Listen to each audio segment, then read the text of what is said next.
So, Mr. Pranab Kharel, welcome. Thank you. Thank you for willing to talk to us. They say a gentleman should be led to introduce himself. So, how do you introduce yourself? Uh,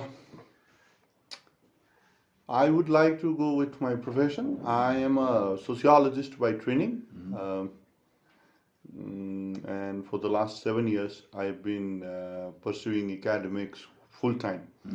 That is, I've been teaching, researching, and also into the publication front. The book that I hold at the moment, Reading Nepali Transition 2006-15, that I recently edited, is my second edited volume. The first one was titled Practices of Sociology in Nepal, which I co-edited with my colleague Gaurav Kesi. That was published last year. And prior to joining the academia, I was into journalism. I worked with the Kathmandu Post from December of 2008 to February of 2015, so roughly 7 years, where I did all sorts of things. I was with the op-ed, and then I moved into the political bureau. That really fascinated me. So from March of 2011 to February of 2015, I was covering the political. I was with the political um, bureau of the Kathmandu Post. I covered the court, judiciary, and the politics, particularly looking at the Madhesi politics, but also, doing the general political reporting. And I consider myself fortunate to have gotten an opportunity to cover the second CA and I left in February 15. The constitution was promulgated in the October of the very year. Apart from that, I've been writing in popular forms, both here within the country and outside the country. That's it about me. Looks like you've had a pretty illustrious career so far, and it shows in your writings as well. But the reason I asked you that was you've had quite a public life, but mostly just in text. When I searched Pranab Kharel on YouTube, I could hardly find around a dozen videos. Why do you think that is? Is that your personal inclination to keep a low key academic career, or is it the tendency of the mainstream media to constantly go to a few people to and categorize them as analysts? No, I can't speak for the media fraternity, but as for myself, you're right. I'd like to keep a low profile and constantly. Does that help in the academic? It does because in academia you need some kind of distancing from the everyday buzzing. So you need some kind of autonomy, some kind of distancing. So keeping a low profile helps you think clearly, at least for me. And that is something which I learned from other colleagues who opted for similar kind of stuff. But this does not mean I do not have a public visibility. I'm an old school person. I prefer print to other forms. Yeah, I think that's why you don't find my video. I think except one or two, you would not find me on YouTube. Text will never go obsolete, huh? I believe so. You believe so? Yeah. Let's get into your book. It's Reading Nepali Transition 2006-2015. You've edited it. I've gone through it. I found it pretty succinct, to the point, not a lot of nonsense. There are 14 articles here. Yeah, including an introduction. Right. Including an introduction by you. One of the themes that really struck me was the article on civil societies by Churabani Basnet. Right. It's titled Debating Civil Society, Nagarik Samaj and Nagarik Discourse in Nepal's People Movement 2.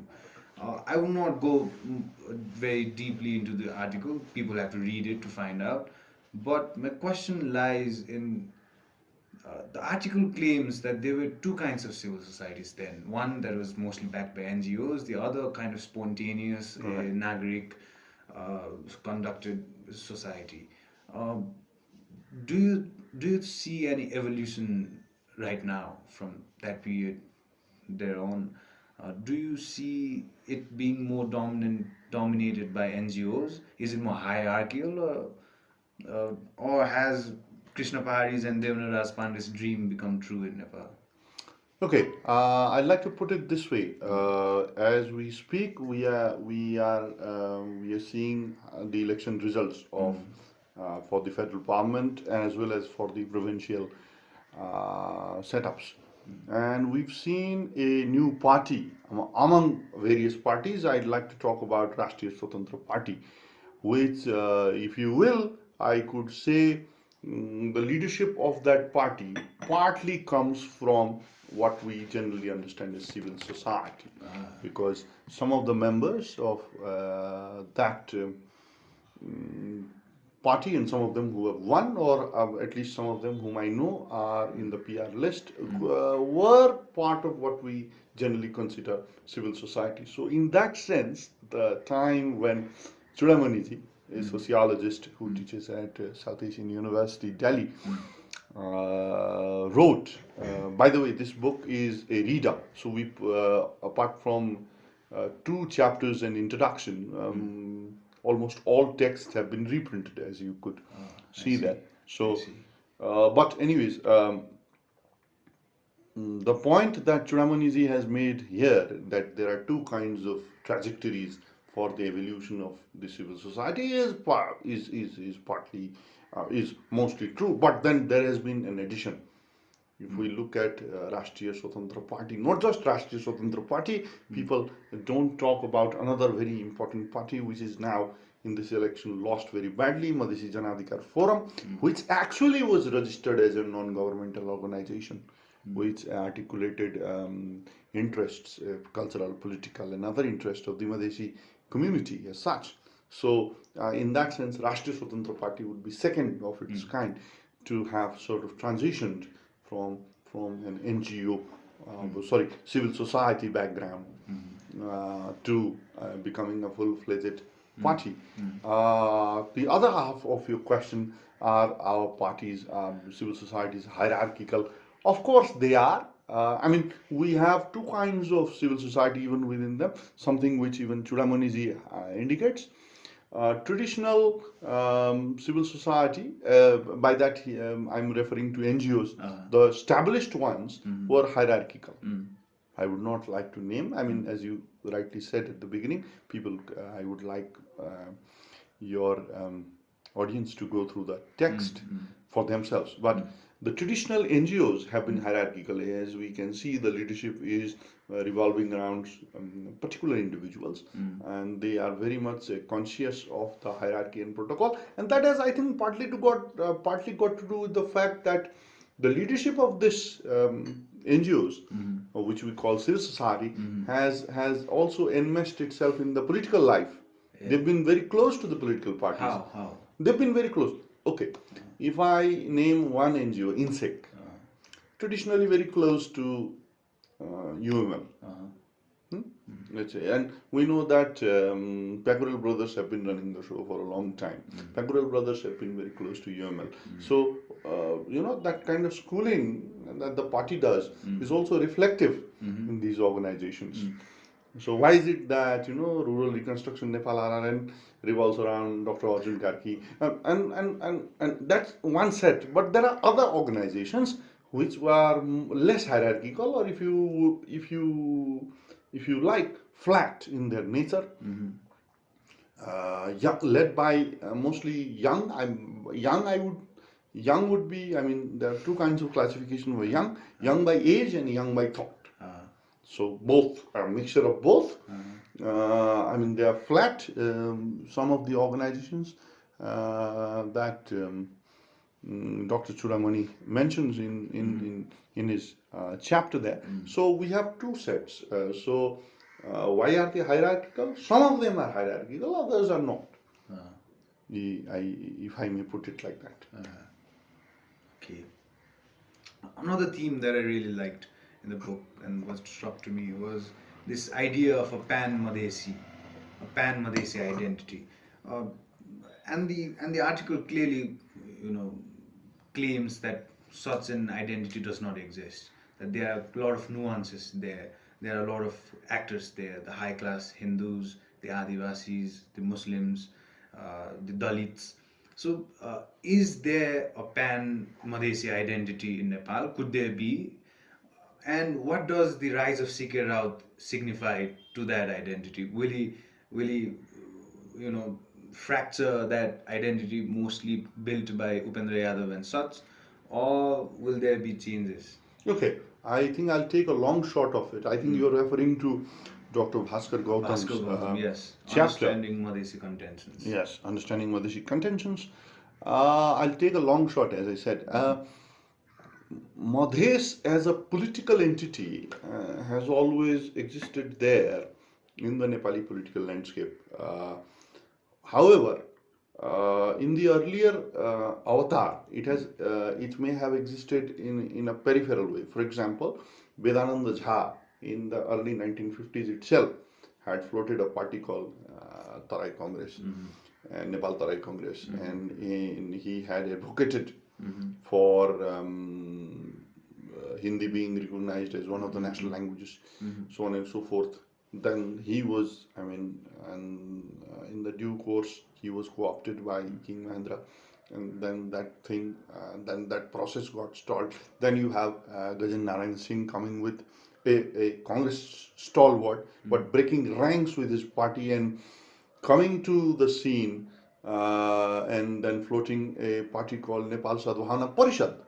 Because in the panchayat times you wouldn't be allowed a party that would advocate along ethnic lines. So just after 1990, the name of the party changed from Sadhvana Rashtriya Parishad to Sadhvana Party, and then the issues of Madhes started to be floated further. If we talk about people like Raghunath Thakur, who have played very influential role in shaping the consciousness in Madhesh, particularly in eastern side, in Saptari particularly, and the effect that has had. So the point I wish to make is the political contention from Madhesh is nothing new. However, what Madhesi Janadhikar Forum led by Upendra Yadav did was to sort of articulate it in a different way, because you have to understand, as I said earlier, Madhesi Janadhikar Forum was registered as an NGO, after 1990, taking advantage of the open environment that came into the picture after 1990s scenes. So they were talking about, Madhesi issues. And the party did not, the organization did not have one set of people.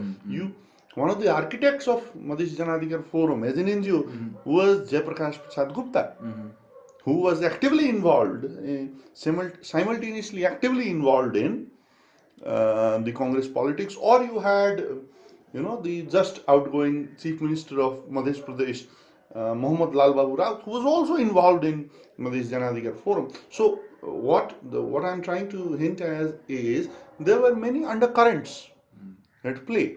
And then you had the Maoists, who formed in the early 2000s, when they formed when they sort of reorganized their party along ethnic lines. Then they also had a front called Madhesi Mukti Morcha.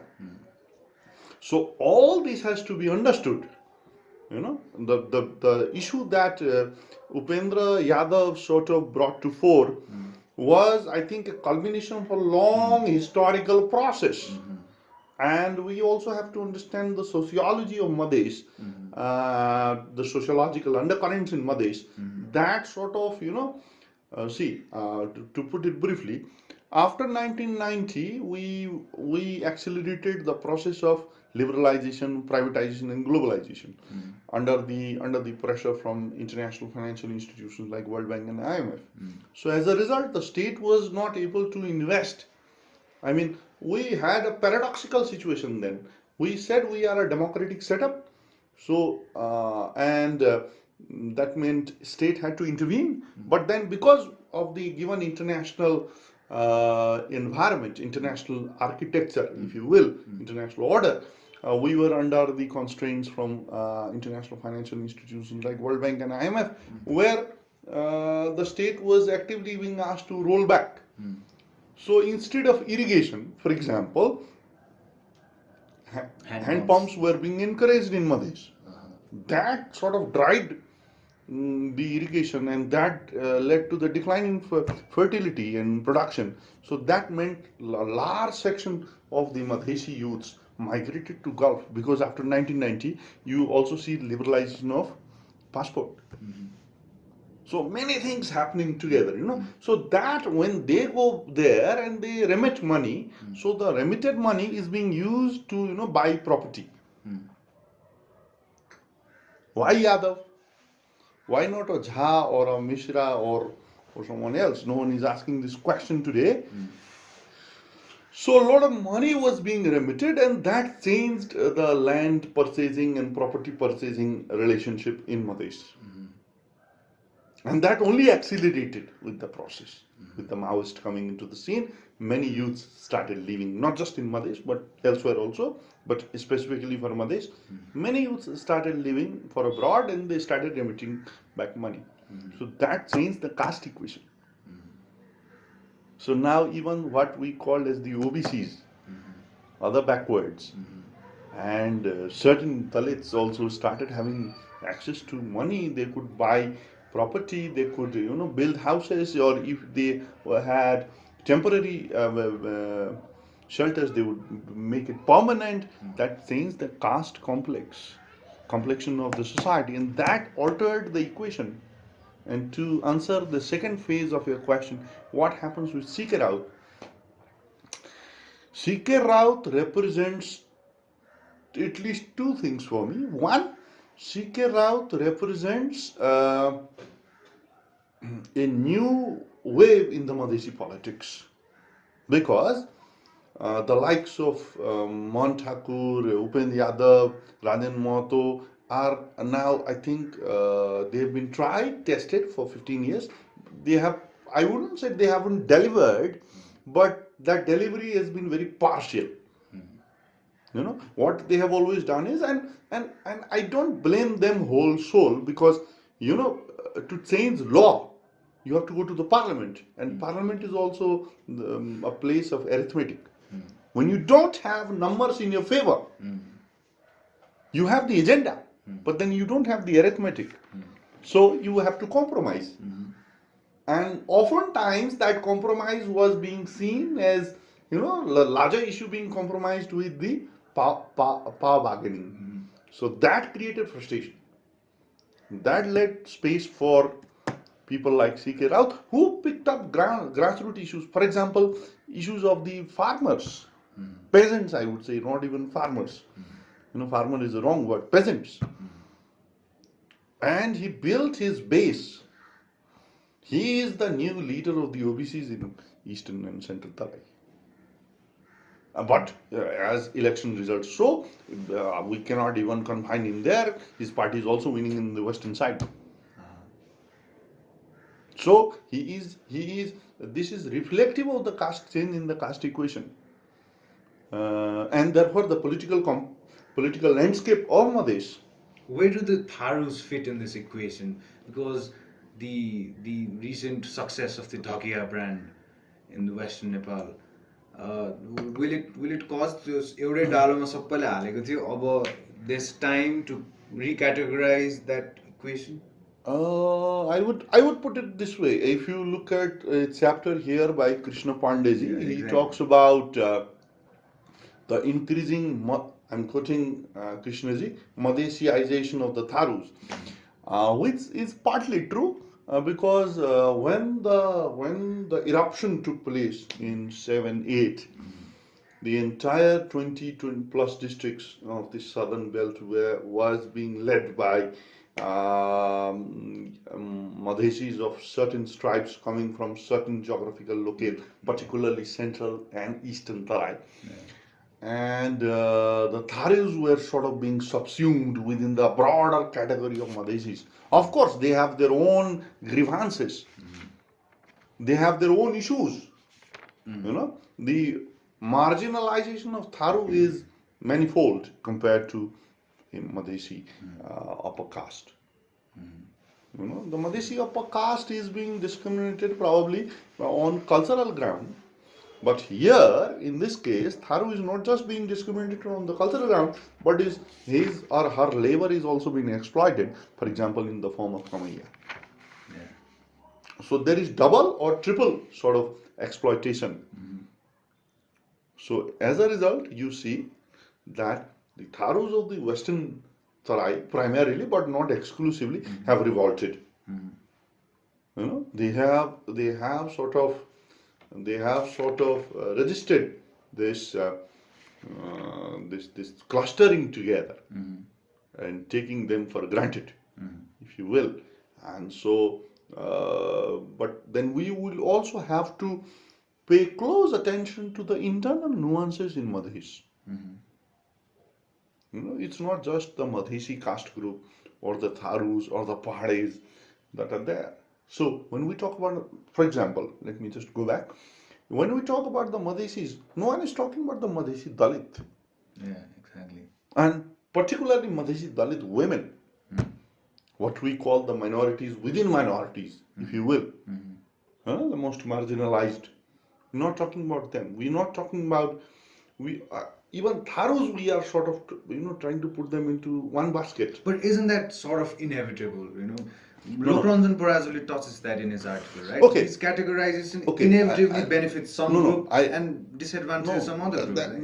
That's okay. I will also come to Dr. Parazuli's text. But then what I'm trying to say is, of course, categories are formed from the perspective of politics to negotiate. So you created a category of Madhesi because you wanted to negotiate hard with, you wanted to play a hardball game with Kathmandu. But then what about your internal differentiation? Today that is being talked about. When you have the Madhesi province, for example, then there they are talking about that internal differentiation. Similarly is the case with the Tharus. Similarly is the case with the Pahades. No, what Dr. Parazuli says in his text is that the state is neither weak nor strong, but it is clever because then the Kathmandu state is able to negotiate with multiple competing groups using very amorphous and very very vague and amorphous language when it negotiates wording, so that it can placate all the competing actors so that it remains safe. And that, I think, if I sum up his argument, that's the argument. But that is one thing.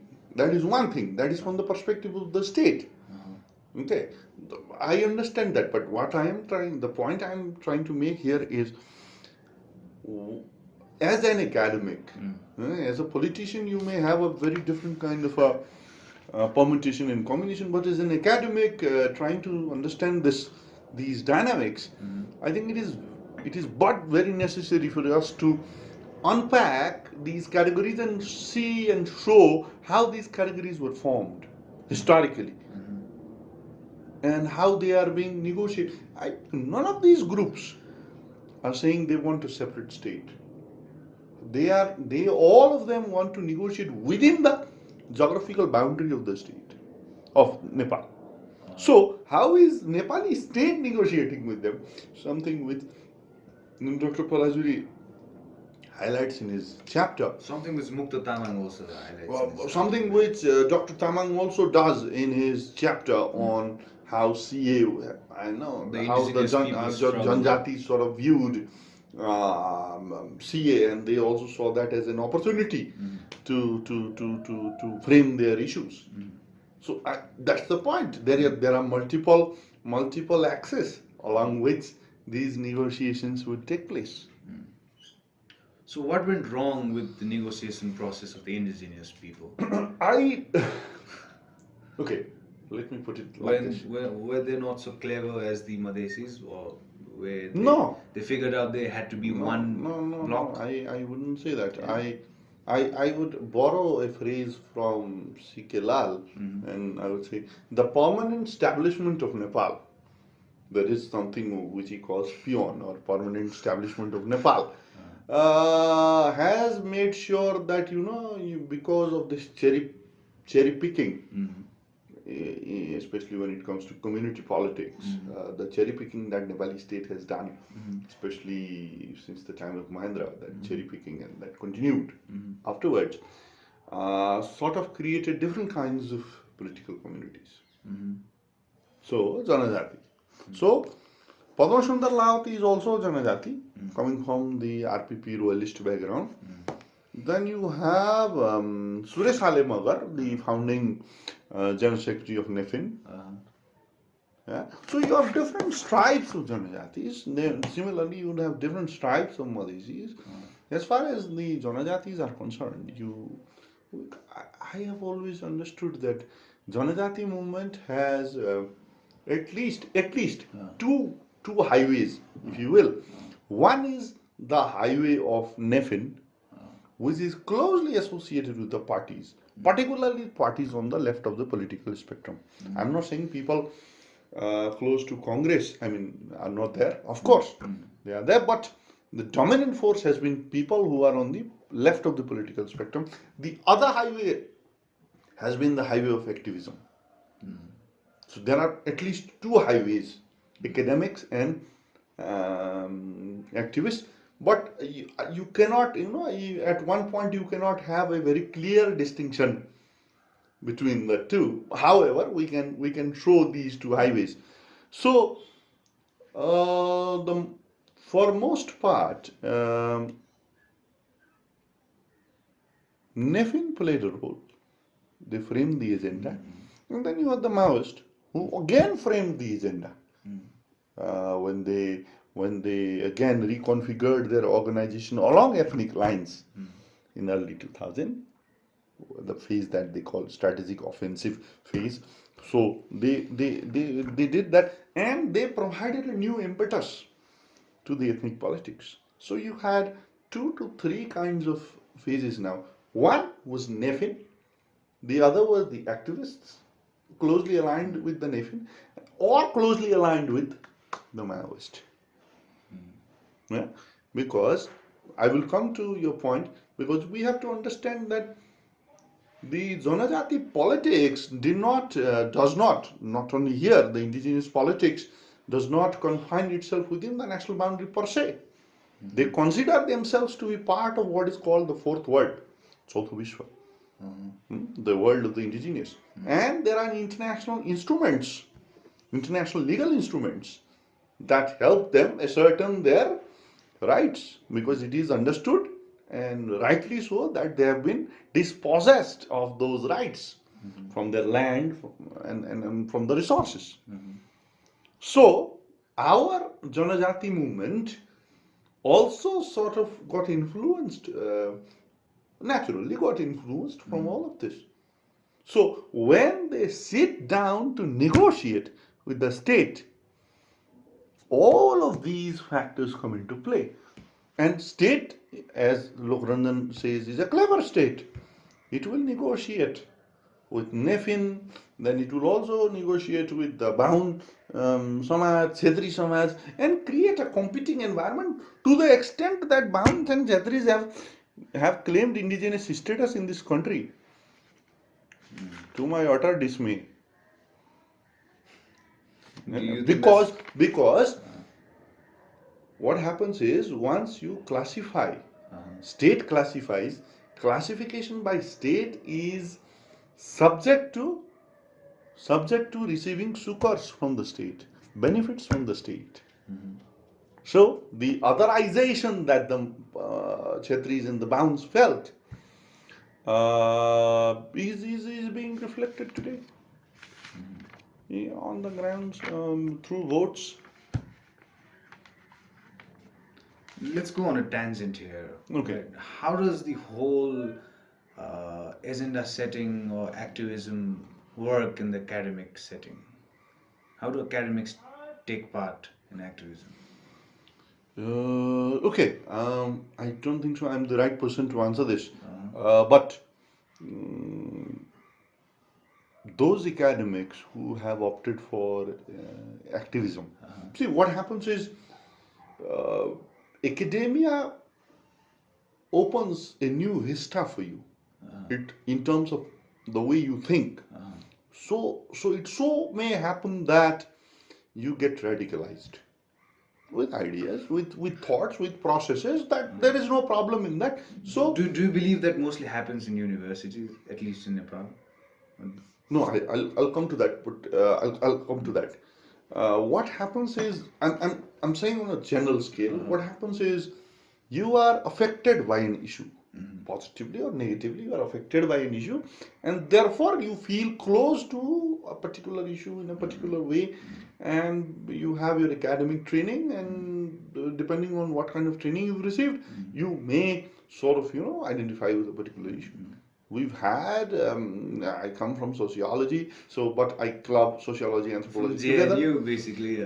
Sociology, anthropology together. In Nepal, we've seen sociologists and anthropologists of different stripes come together and do different kinds of activism. The discipline by itself, for example, sociology, anthropology, is such that it motivates you towards those issues. I mean, it asks you to think critically, and then personally you get affected by it. And your question: does university produce activist academics? I have one name who's given this name of academic gorilla, not professor, but Dr. Krishna Bahadur Bhattasan, who is very forefront and very upfront about putting Janajati issues through his. He just, in one way or another, he extended the argument of Durvadur Vista of Bahun-Chettri, and then he sort of just ran with that argument and then built his own sort of frame. So, and he has a very activist kind of mode of writing. Yeah. So that is one name that readily comes to my mind. But then there are academics, the women colleagues who do their own form of activism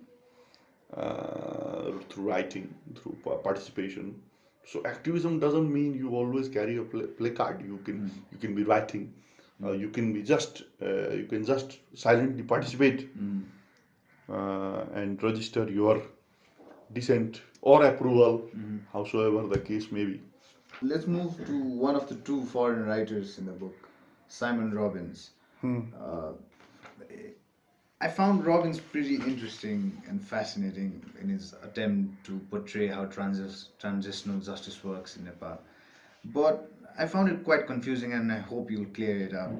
Robbins puts forward an idea that discourse and by implications definitions surrounding justice, especially transitional justice, is determined and articulated by the elite. But Robbins, compared to the Tharus in Bardia, who he writes about, is also an elite compared to the Tharus in Bardia. So how does that work? I had another anthropologist who I was talking earlier tell me that the discourse about Dalit liberation in Nepal will be articulated by high caste Brahmins for the next 50 years. Does the two analogy work? How does this whole work? Okay, I'll put it like this. First, what does Dr. Robbins say? He has he has a very interesting argument. And the argument he makes is that the discourse on transitional justice is controlled by elites at two levels. Two kinds of elites, rather. One is a Kathmandu-based elite who would belong to the chattering club, if you will, and that's my phrase, chattering club of Kathmandu, who would who would throw a conference or a seminar in a five-star hotel with nice and notebooks. talk about TJ there, and have those real victims as bystanders and as fence sitters, if you will. The other is the global elite who controls the discourse. And therefore, that is what he actually tries to show, that when the global discourse meets the local reality, you have a new kind of process, but the existing vocabulary something which Dr. Robbins points out. You are unable to catch it because the existing vocabulary doesn't sort of cover the new terrain. As for how do foreigners, I mean, for foreigners talking about any other context, does that make sense? We have something in social sciences, ethic and emic perspective, insider outsider perspective. So I wouldn't whole soul reject a comment coming from an outsider. In fact, if we you could will, get a if you new, will. novel But perspective yeah, from an because outsider. how then does that mean I am an insider? I'm a Bahun of Kathmandu. If I go and try to study Tharu's in Bardia who have been conflict victim affected, will I not carry my biases? Of course. So that something. The point being, I would be in a slightly better position to understand that dynamics than anyone else. That's only a normative thing. It's not an absolute, because an outsider would also bring in a fresh perspective. Yeah, that's how I see it. So he being an elite in himself, of course, there is no denying it in terms of location, in terms of advantage that he and many like him may possess. But does that make him persona non grata in terms of being able to come and research? No, I don't think so. That's a very inaccurate way of putting things, I would say. Exactly. Uh, Another quite interesting argument that he makes is this conflict between two ideas of justice. One of the victims of the conflict that we had in Nepal, and another of the dominant NGO-led idea of what justice is. Justice is, right, One, right. the NGO-led idea that we should persecute all of these people, bring them to court, hang them, just for the use of the term. And the other, the victim, prosecutorial frame. Exactly. Yeah, right. The other idea, mostly proposed by the victim groups, is mostly oriented towards compensation, bringing out the truth, making these leaders acknowledge that they did harm, And the question of livelihood. and the question of livelihood. Right. How do we turn the table around from the legalism that Robbins critiques to actually empowering the victims now that it's been so many years and prosecuting is almost impossible? Okay. This brings us to a very dicey question and a dicey issue, rather. So, leaders have quite often talked about emblematic cases. That is, selecting few cases and prosecuting them if need be, and sparing the others. But then there is something called a chain of command. So that particular combatant or that particular soldier was carrying out the orders of his superiors, be that on any side. You know? So what about the superior? What about the chain of command? So now that much water has flown down the river, I think there is very much a need to rethink on the way we sort of view transitional justice. I think one of the most important aspects is, I think, for the truth to come out. And as we know, some of the international practices have shown people, if they confess, people can forgive, as they did in South Africa. Forgive but don't forget model. I for one have believed in that model. And but if you think some cases are heinous and that requires prosecution, this is something that needs to be deliberated. I think there has not been enough deliberations on TJ, and I quite agree with Dr. Robbins when he says the NGO-led discourse has sort of overshadowed the voice of the voice of the victim. In fact, in the introduction to the book, I write and I mentioned that even within the victims, there is a segment. There is, I call it an elite within them. So there are few people whom the media picks up, and both international and national media, and they sort of become the spokesperson, if you like, on behalf of all the victims concerned. So that cannot be the case. And that is also posing a problem. So one, those who are articulate, those who have the necessary social capital to be in contact with the necessary people, institutions, and process are actually articulating. But what about people who are not part of this larger paraphernalia? So they also need to be accommodated. In fact, they need to be heard. Yeah, I think in that sense, I am in concurrence with Dr. Robinson. That is one very reason that I incorporated his chapter in the reader. Let's move to Ujjwal Prasad's article. Okay. The Checkered Trajectory of State Restructuring Process, a study of Chettri mobilization, where he outlines the discontents of the Chettri population In particular belt in the Gandaki, particular belt. in the Gandaki belt. But my confusion here is I could easily see a person instead of Ravindra Misra with a more clean slate, not so much of a muddled past when it comes to convictions and ideology, rise as a demagogue if he captured the feelings of the Bahun-Chettri or the Hindus in Nepal. There's a huge demographic that will openly support such a demagogue if they continue the Hindu Rashtra agenda but discard the monarchical agenda.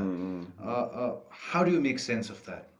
Okay, so are you trying to compare Ujjwal's chapter with, or whatever Ujjwal shows in his chapter with the larger larger churning in on the right? Yes. One, I think we have to. I think I'll take part by part. The first part is on the chapter itself. It's a freshly commissioned chapter where Ujjwal shows how Chhetris of particular location, Gandaki, have clearly shown their discontent for the authorization of the Chhetris and Bounds implicitly, but then Chhetris explicitly, particularly people like Dilbahadur Chhetri, whom he quotes, whom Ujjwal quotes extensively, and the other organizations, the Chhetri Samaj and its publication, and how things have happened there. Chhetris, for one, have always felt that the state, the Gorkhali state, they are one of the chief architects of that state, and they have a legitimate stake in that state. So when that state was being restructured, they felt something was being taken away from them. And then there was increasing otherization, and that otherization sort of created a situation where they would ideally have wanted to subvert the entire system, because we got to understand that Bounds and Chhetris together comprise majority numerically, and they also control the polity and major institutions in society. So in that way, they are. I mean, not all Bounds and Chhetris, but a segment of them, they are in a position to articulate that. And in case of Gandaki, that is all the more true. Gandaki is place where traditional Nepali nationalism has originated from Gorkha. So that is there. So the other part of your question and the second part of my and that the second part to your larger question is, if a demagogue rises, I wouldn't want to use the term demagogue, but rise of people like Ravi, Lamichhane, and Gyanendra Shahi, basically personality-driven politics emerges, what German sociologist Max Weber calls charisma. charisma becomes very operational when traditional ideologies die out. When traditional ideologies die out, it is often replaced by charisma's personality cults. So I already see a clear indication that people are willing to have a vigilante, if you will, vigilante approach to politics. How do you feel about this? Will use and discard any ideology we like as much as it helps the people. Does that make sense? I, for one, I mean, if you ask Which me, is written on the manifesto no, of no, Rashtriya Socialist Party as well. I for one believe that ideology matters, and ideology drives politics.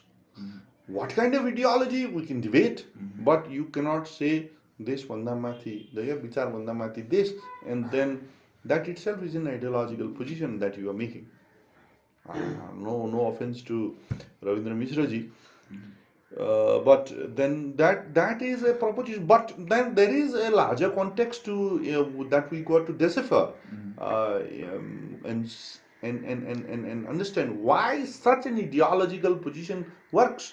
Because the parties that claim to cling on to ideologies, be that democratic socialism by Congress and the refined and the reformed left agenda or ideology by UML, or even radical left politics by Maoist, that sort of failed to deliver when it comes to the issue of governance. And they converted all that into mere power mongering issue. So there has been a general distaste out of all of this factor. And the important factor that we miss out is the onset of the neoliberal framework.